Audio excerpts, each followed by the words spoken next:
दोस्तों, आज की कहानी है मुंशी प्रेमचंद जी की कहानी ईदगाह। रमज़ान का पाक महीना ख़त्म होने के बाद आखिरकार वो दिन आ गया जिसका सबको इंतज़ार था। आज ईद का दिन है। इस मनोहर और सुंदर दिन की बधाई पूरे गांव में किसी शहनाई की तरह गूंज रही है। चारों तरफ हरियाली ही हरियाली नज़र आ रही है। खेतों में अलग ही रौनक नज़र आ रही है। हर जगह देखकर ऐसा लग रहा है मानो सूरज, नदियाँ समेत पूरा संसार ईद की बधाई दे रहा हो। गांव के बड़े बूढ़े और बच्चे ईदगाह के मेले में जाने की तैयारियां करने में जुटे हैं। कोई अपने पुराने कपड़े सिल रहा है तो कोई जल्दी जल्दी अपने घर और खेत का काम निपटा रहा है। ईदगाह का मेला गांव से 3 कोस की दूरी पर लगता है, जहां लोगों को पैदल ही चलकर जाना होता है। मेले से घर वापस आने में भी देर हो जाती है। ईदगाह में जाने को लेकर सबसे ज्यादा खुशी लड़कों में नजर आ रही है। भले ही किसी ने एक रोजा भी न रखा हो, लेकिन ईदगाह जाने की खुशी उनके चेहरे पर साफ है। पूरे महीने ये लड़के इस दिन का बेसब्री से इंतजार करते हैं। इन लड़कों को घर की परेशानियों से कोई वास्ता नहीं है। घर में सेवैयां बनाने के लिए दूध और शक्कर हो या न हो, इन्हें तो बस सेवैयां चाहिए। उन्हें नहीं मालूम कि उनके अब्बू गांव के चौधरी कायमाली के घर भागते हुए जा रहे हैं ताकि उनके घर में आज ईद के दिन चूल्हा जल सके और वो अपने बच्चों को सेवैयां खिला सकें। ये तो बस ईदगाह जाने की राह देख रहे हैं। एक तरफ बैठा महमूद अपने पैसे गिन रहा है। उसकी जेब से 12 पैसे निकले। महमूद के पास बैठे मोहसिन मियाँ भी अपने पैसे गिनने में लगे हुए हैं। 1, 2, 3, 8, 9, 15। मोहसिन खुशी से उछलकर पैसों को जेब में रखकर कहता है, इन्हीं अनगिनत पैसों से हम अनगिनत चीजें लाएंगे। मेले से ढेर सारे खिलौने, मिठाइयाँ और भी बहुत कुछ खरीद कर लेंगे। गांव का गरीब बच्चा हामिद सबसे ज्यादा खुश है। हामिद 5 साल का एक दुबल पतला गरीब सूरत वाला लड़का है। हामिद के पिता पिछले ही साल हैजे से मर गए थे। उसकी माँ का शरीर भी पीला पड़ गया था, जिसके बाद वह भी इस दुनिया से चल बसी। गांव में यह किसी को नहीं पता था कि हामिद की अम्मी के शरीर का रंग पीला क्यों हुआ था। परिवार के नाम पर हामिद के पास एक बूढ़ी दादी थी जिसका नाम था अमीना। अमीना ने हामिद को बताया था कि उसके अब्बा बहुत सारे पैसा कमाने गए हैं और उसकी अम्मी अल्लाह के घर उसके लिए अच्छे अच्छे खिलौने लेने गई है। ये सब सोचकर और दादी की ऐसी बातें सुनकर हामिद बड़ा खुश रहता था। वह कहता, जब उसके अब्बू और अम्मी वापस आएंगे तो ढेर सारे पैसों और खिलौनों से वह मोहसिन, नूरे और सम्मी को चिढ़ाया करेगा। अपनी गरीबी से हामिद और अमीना दोनों ही वाकिफ थे। हामिद के पास एक भी जोड़ी जूते नहीं थे। उसके पास सिर्फ एक पुरानी और गंदी टोपी थी। यह सब सोचकर बूढ़ी अमीना अपनी कोठरी में बैठी रो रही थी कि आज ईद के दिन भी उसके घर में खाने के लिए कुछ नहीं है। वह ईद के दिन को कोस रही थी कि जब उसे ऐसे ही अंधेरे में रहना है तो ईद आती ही क्यों है। तभी कोठरी में हामिद आता है और दादी से कहता है, तुम डरो मत, मैं मेले से सबसे पहले आ जाऊंगा। बूढ़ी अमीना परेशान थी कि गांव के सभी बच्चे अपने खालिद के साथ मेले में जा रहे हैं। वह हामिद को अकेले गांव से इतना दूर कैसे भेजे। कहीं वो मेले की भीड़ में खो गया तो वह क्या करेगी। उसके पास जूते भी नहीं हैं। 3 कोस कैसे चलेगा, पैरों में छाले पड़ जाएंगे। उसी दिन अमीना ने गांव के फहीमन के कपड़े सिले थे। बदले में उसे 8 आने पैसे मिले थे, जिनमें से 3 आने उसने हामिद को मेले में घूमने और मिठाई खाने के लिए दे दिए और बाकी के 5 आने अपने पर्स में रख लिए, ताकि ईद के दिन अगर घर पर धोबन, नाइन और चुड़ियारे न आए तो वो उन्हें सेवैयां खिला सके। कुछ ही देर बाद गांव का एक दल सज धज कर मेले की तरफ निकल पड़ा। मेले के रास्ते में जाते हुए बड़ी बड़ी इमारतें, बगीचे, कॉलेज, क्लब सब दिखने लगे। बच्चों के बीच फुसफुस होने लगी कि क्लब में तरह तरह के खेल होते हैं। यहाँ बड़े बड़े आदमी और मैडम बैट से खेलती हैं। महमूद बोला, अगर हमारी अम्मी बैट पकड़ लें तो अल्लाह कसम उनके हाथ कांपने लगेंगे। मोहसिन ने कहा, 100 किलो आटा एक बार में पीस डालती हैं, रोज सैकड़ों घड़े पानी भरती हैं, इतना करने वाली के हाथ कैसे कांपेंगे। किसी अंग्रेजी मेम को बोलो एक घड़ा पानी भरने के लिए तो उनकी आंखों के सामने अंधेरा छा जाएगा। महमूद ने जवाब दिया, लेकिन हमारी अम्मी दौड़ या उछल कूद तो नहीं कर सकती हैं। मोहसिन, हाँ, उछल कूद नहीं कर सकती, लेकिन गाय पकड़ने के लिए उनसे तेज तो मैं भी नहीं दौड़ सकता हूँ। आगे उन्हें हलवाइयों की दुकान मिली। मोहसिन ने कहा, अब्बा ने बताया था कि रात को जिन्न आते हैं जो दुकानों पर बची हुई सारी मिठाइयाँ खरीद ले जाते हैं और बदले में रुपये पैसे भी देते हैं। हामिद को मोहसिन की बात पर यकीन न आया। उसने पूछा, जिन्न को रुपये कहाँ से मिलते होंगे? मोहसिन ने बताया, जिन्न के पास खुद के खजाने हैं, उन्हें भला पैसे रुपयों की क्या कमी होगी? तभी हामिद ने फिर पूछा, क्या जिन्न बहुत बड़े होते हैं? मोहसिन, हाँ, उनका सिर आसमान के जितना ऊंचा होता है, लेकिन अगर वो चाहे तो एक लोटे में भी घुसकर बैठ सकते हैं। हामिद, तो क्या जिन्न को खुश करने के लिए लोग कोई मंत्र फूंकते हैं? मुझे भी पता चले तो मैं भी एक जिन्न को खुश कर लूँगा। मोहसिन, मुझे यह तो नहीं पता, लेकिन सुना है चौधरी के पास कई जिन्न हैं। उसके जिन्न तो चोरों और चोरी हुई चीज़ों का भी नाम बता देते हैं। एक दिन जुमराती का बछवा खो गया था। 3 दिन बाद भी जब नहीं मिला तो वे चौधरी के पास गए। चौधरी ने फट से बता दिया कि उसका बछवा मवेशी खाने में है। थोड़ा आगे चलने पर पुलिस लाइन पहुंच गई। एक बच्चे ने कहा, यहाँ सब पुलिस वाले रहते हैं जो रात रात भर घूमकर घरों में चोरियां होने से रोकते हैं।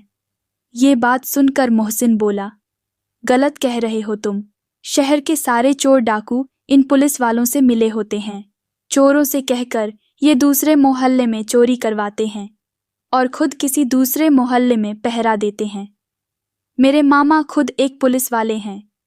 महीने में उनको 20 रुपये तनख्वाह मिलती है, लेकिन घर पर वो 50 रुपये देते हैं। मैंने उनसे पूछा भी था कि इतने रुपये कहाँ से आते हैं, तो उन्होंने कहा कि अल्लाह देते हैं। वो चाहें तो एक दिन में लाखों भी कमा सकते हैं, लेकिन फिर बदनामी न हो इसलिए इतना ही लेते हैं। इतने में हामिद बोला, अगर ये लोग खुद चोरी करवाते हैं तो फिर इन्हें कोई पकड़ता क्यों नहीं है? मोहसिन, अरे इन्हें कौन पकड़ सकता है, क्योंकि पकड़ने का काम तो इनका खुद ही है, लेकिन अल्लाह भी इन्हें सज़ा देने में पीछे नहीं रहता है। मेरे मामा के घर में कुछ ही दिनों में आग लग गई। उनका सारा पैसा और सामान जलकर खाक हो गया। हामिद, क्या 150 से ज़्यादा होते हैं? मोहसिन, 50 तो एक थैली जितना होता है, जबकि 100 तो 2 थैलियों से भी ज़्यादा होता है। अब आगे उन्हें ईदगाह जा रहे लोगों की दूसरी टोलियां मिलने लगीं। थोड़ी देर में ईदगाह भी नजर आ गई, जहां पहुंचकर सबने एक इमली के पेड़ के नीचे नमाज पढ़ने के बाद सबसे पहले लोग मिठाई और खिलौनों की दुकानों पर पहुंचे। हामिद को छोड़कर महमूद, मोहसिन, नूरे और सम्मी सभी एक एक पैसा देकर घोड़ों और ऊंटों पर बैठकर सवारी का आनंद लेने लगे। इसके बाद सभी खिलौने की दुकान पर गए। महमूद ने 2 पैसे का सिपाही खरीदा, जिसने खाकी वर्दी और लाल पगड़ी पहनी थी। उसके कंधे पर बंदूक भी थी। मोहसिन ने भी 2 पैसे में पानी पिलाने वाली बिश्ती खरीदा। उसकी कमर झुकी हुई थी और उसके ऊपर पानी भरने वाला मशक रखा हुआ था। नूरे ने भी 2 पैसे में वकील खरीदा, जिसने काले और सफ़ेद रंग का कपड़ा पहना था। उसके कपड़े की एक तरफ जेब में घड़ी, सुनहरी जंजीर और एक हाथ में कानून का पोथा था। वहीं हामिद सोच रहा था कि अगर ये खिलौने एक बार नीचे गिर जाए तो सब बर्बाद हो जाएगा। इसलिए उसने खिलौनों को खरीदने में दिलचस्पी नहीं दिखाई, लेकिन मन ही मन वह उन खिलौनों को हाथ में लेने के लिए उत्सुक हो रहा था। मोहसिन, मेरा बिश्ती हर रोज़ पानी पिलाएगा मुझे। महमूद, मेरा सिपाही मेरे घर की पहरेदारी करेगा। नूरे, मेरा वकील हर दिन नया मुकदमा लड़ेगा। सम्मी, मेरी धोबिन हर रोज़ कपड़े धोएगी। आगे बढ़ें तो मिठाइयाँ दिखीं। यहाँ भी हामिद को छोड़कर किसी ने रेवड़ी खाई तो किसी ने गुलाब जामुन और किसी ने हलवा। हामिद बस ललचाई आंखों से सबको घूर रहा था। मोहसिन ने चिढ़ाते हुए कहा, हामिद रेवड़ी खा लो, इसकी खुशबू बहुत अच्छी है। हामिद मोहसिन के पास जाता है और उसके सामने अपना हाथ फैलाता है। मोहसिन ने एक रेवड़ी निकाली और हामिद को दिखाते ही उसे खुद खा गया। यह देखकर महमूद, नूरे और सम्मी तालियां बजाकर हंसने लगे। तभी महमूद कहता है, हम तुम्हें गुलाब जामुन खिलाएंगे। मोमिन तो शरारती है। इस बार हामिद ने साफ साफ उन्हें मना कर दिया कि वो मिठाई नहीं खाएगा। मिठाइयों की दुकानों के बाद मेले में कुछ लोहे की चीज़ों की दुकानें थीं, जहां पर तरह तरह के नकली गहने भी थे। लड़कों को इनमें कोई दिलचस्पी नहीं थी, तो वे मेले में आगे बढ़ गए और शरबत पीने लगे। लेकिन हामिद एक चिमटे की दुकान के सामने खड़ा हो गया। उसे याद आया कि रोटी बनाते समय उसकी दादी के हाथ जल जाते हैं। उसने सोचा कि अगर वह चिमटा खरीद लेगा तो दादी का हाथ नहीं जलेगा और वो उसे ढेर सारी दुआएं भी देगी। हामिद दुकानदार से चिमटे की कीमत पूछता है। पहले तो दुकानदार हामिद को मना करता है कि यहाँ उसके काम की कोई चीज़ नहीं है, लेकिन बाद में उसने बताया कि एक चिमटे की कीमत 6 पैसे है। अगर उसे लेना है तो वह 5 पैसे लगा देगा। हामिद ने कहा, क्या 3 पैसे में दोगे यह चिमटा?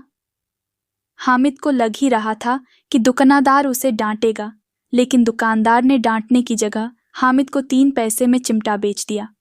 चिमटे को हामिद ने अपने कंधे पर किसी बंदूक के जैसा रखा और अपने दोस्तों को दिखाने लगा। मोहसिन और महमूद ने हामिद के चिमटे का मजाक बनाते हुए कहा, क्या भला चिमटा भी कोई खेलने की चीज़ है? हामिद ने जवाब दिया, हाँ, मेरा चिमटा भी एक खिलौना है। कंधे पर रखूं तो यह बंदूक लगती है और हाथ में ले लूं तो किसी फकीर का चिमटा लगता है। मैं इस चिमटे से मजीरे का काम भी कर सकता हूँ। अगर एक भी चिमटा तुम्हारे खिलौनों को लगा तो इनका यहीं दम निकल जाएगा। सम्मी ने बजाने वाली खंजरी खरीदी थी। वह हामिद के चिमटे से काफ़ी प्रभावित हुआ। उसे हामिद से अपनी अंजरी के बदले चिमटा बदलने के लिए कहा, लेकिन हामिद ने उसे मना कर दिया। हामिद के बहादुर चिमटे से उसके सभी दोस्त प्रभावित हुए, लेकिन अब किसी के पास पैसे नहीं बचे थे और वे मेले से दूर भी निकल आए थे। मेले से वापस घर आते समय बच्चों के 2 दल बन गए थे। एक दल में मोहसिन, महमूद, सम्मी और नूरे, तो दूसरे दल में अकेला हामिद। इनके बीच अपने अपने खिलौनों को लेकर बहस होने लगी। तभी मोहसिन ने कहा, हामिद का चिमटा पानी नहीं भर सकता है। ये सुनते ही हामिद ने अपने चिमटे को सीधा खड़ा किया और कहा, मेरा चिमटा बिश्ती को एक बार डांटे तो वह दौड़ा हुआ उसके लिए पानी लाकर देगा। ऐसे एक एक करके जब सबके खिलौने हामिद के चिमटे से हार गए तो मोहसिन ने फिर से कहा, तुम्हारे चिमटे का मुंह हर रोज आग से जलेगा। इस बात को सुनते ही हामिद ने कहा, आग में तो बहादुर ही कूदते हैं। तुम लोगों के खिलौने पूरे दिन घर में रहेंगे और मेरा बहादुर चिमटा हर दिन आग में कूदेगा। ऐसे ही उनकी बहस थोड़ी और भी आगे बढ़ी, लेकिन अंत में हामिद और उसका बहादुर चिमटा जीत गया। बाकियों ने भी सोचा कि उनके खिलौने कुछ दिनों में टूट जाएंगे, लेकिन हामिद का चिमटा सालों साल नया बना रहेगा। कुछ देर तक चली उनकी आपसी बहस के बाद आखिर सभी के बीच सुलह हो गई। सुलह के नाम पर सभी बच्चे एक एक करके हामिद का चिमटा अपने हाथों में पकड़ते और हामिद भी एक एक करके उनके खिलौनों को देखता। हामिद ने सारे खिलौने देखने के बाद कहा, मैं तुम लोगों को बस चिढ़ा रहा था। भला कोई चिमटा कैसे किसी खिलौने की बराबरी कर सकता है? ये खिलौने बड़े सुंदर हैं, ऐसा लगता है कि बस अभी के अभी ये सारे बात करने लगेंगे। हामिद की बात सुनकर मोहसिन से कहा, लेकिन ये खिलौने देखने के बाद कोई हमें दुआ तो नहीं देगा? इतने में महमूद मियाँ बोल पड़े, दुआ छोड़ें भाई, ये मिट्टी के खिलौने देखकर कहीं अम्मीजान हमें मारने न लगे। अपने दोस्तों की बातें सुनकर हामिद मन ही मन में काफ़ी खुश हो रहा था। उसे यकीन था कि उसका चिमटा देखकर उसकी दादी बहुत खुश होगी और उसे दुआएं देगी। थोड़ा आगे जाने पर महमूद को भूख लगी तो उसने खाने के लिए अपने अब्बा से केले लिए। इस बार उसने हामिद को भी केला खाने के लिए दिया। ये केला हामिद को उसके चिमटे की वजह से मिला था। दिन के 11 बजते बजते मेले का पूरा दल गांव वापस आ गया था। मोहसिन जैसे ही घर पहुंचा, उसकी छोटी बहन ने उसके हाथ से भिश्ती को छीन लिया। तभी उसकी बहन के हाथ से भिश्ती जमीन गिरा और उसके टुकड़े टुकड़े हो गए। इसके बाद दोनों भाई बहन खूब लड़े। ऊपर से अम्मीजान ने भी दोनों को 2-2 चांटे लगाए। दूसरी तरफ नूरे ने अपने वकील को घर में सजाने का नया इंतजाम किया। वकील जैसे लोग अब जमीन पर तो बैठ नहीं सकते थे, इसलिए नूरे ने दीवार में खूंटियां लगाई, फिर उस पर लकड़ी का पटरा रखा। पटरे पर कागज के पन्नों से कालीन बिछाया गया। फिर कहीं जाकर उसके ऊपर वकील साहब को बिठाया गया। वकील साहब को गर्मी न लगे इसके लिए नूरे बांस के पंखे से हवा करने लगा, लेकिन हवा का झोंका लगते ही वकील साहब पटरे के सिंहासन से सीधा जमीन पर गिरे और वो भी मिट्टी में मिल गए। वहीं महमूद ने अपने सिपाही के लिए एक पालकी का इंतजाम किया, जिसे उसने फटे पुराने कपड़े और एक छोटी टोकरी से बनाया था। फिर उसमें सिपाही साहब को लिटाया गया। इसके बाद महमूद और उसके दोनों छोटे भाई टोकरी को सिर पर रखकर इधर उधर घूमने लगे। उसके छोटे भाई अपनी तोतली आवाज में छोने वाले जागते लहो कहकर पुकारते चले जा रहे थे। अंधेरे का समय था। इसी दौरान महमूद को ठोकर लगी और उसकी टोकरी नीचे गिर गई। इस हादसे में महमूद के सिपाही की एक टांग टूट गई। इसके बाद महमूद ने खुद ही उसका पैर ठीक करने का फैसला किया। टूटे हुए पैर को जोड़ने के लिए गूलर का दूध लाया गया, लेकिन ये तरकीब काम न आई। बदले में सिपाही की दूसरी टांग भी तोड़ दी गई। अब हामिद मियाँ की बात करें तो वो जैसे ही अपने घर पहुंचा, उसकी दादी ने उसे गले लगा लिया। फिर उसके हाथ में चिमटा देखकर बड़ी हैरानी से पूछा, यह चिमटा किसका है? हामिद, मैंने मेले से खरीदा है। अमीना, कितने पैसे में? हामिद, 3 पैसे में। इतना सुनते ही बूढ़ी अमीना छाती पिटते हुए रोने लगी। हामिद को कोसने लगी कि कितना बेवकूफ़ लड़का है ये, दिन भर कुछ खाया पिया नहीं और मेले में जाकर सारे पैसों से ये चिमटा खरीद कर लाया है। फिर उसने हामिद से गुस्से में पूछा, मेले में कोई और चीज़ नहीं थी क्या जो तू लोहे का चिमटा लेकर आया है? हामिद ने उदास मन से कहा, रोटियां बनाते हुए तुम्हारी उंगलियां जल जाती थीं, इसलिए मैंने यह चिमटा खरीद लिया। हामिद की बात सुनकर बूढ़ी अमीना एकदम से चुप हो गई। उसके पास छोटे नादान बच्चे को कहने के लिए कोई शब्द नहीं थे। वो बस हामिद के त्याग और प्यार की भावना देखकर हैरान थी। मन ही मन सोच रही थी कि मेले में न जाने कितने खिलौने रहे होंगे, 1000 रंग बिरंगी मिठाइयाँ होंगी। फिर भी इस बच्चे ने अपने बारे में न सोचकर अपनी बूढ़ी दादी का ख्याल किया। वो अब बस अपना दामन फैलाकर रो रही थी और हामिद के लिए दुआएं दिए जा रही थीं। हामिद बस बूढ़ी दादी की आंखों से गिरते आंसुओं को देखे जा रहा था। कहानी से सीख, अपनी सारी इच्छाओं और लालसाओं को त्याग कर मन में दया और प्यार की भावना रखना ही हमें सबसे धनवान, साहसी और बड़ा बनाता है। दोस्तों, कहानी अच्छी लगी हो तो चैनल को लाइक और सब्सक्राइब करके हमें सपोर्ट करें, जिससे अच्छी अच्छी कहानियाँ आपके लिए लाती रहूं। पूरा वीडियो देखने के लिए बहुत बहुत धन्यवाद।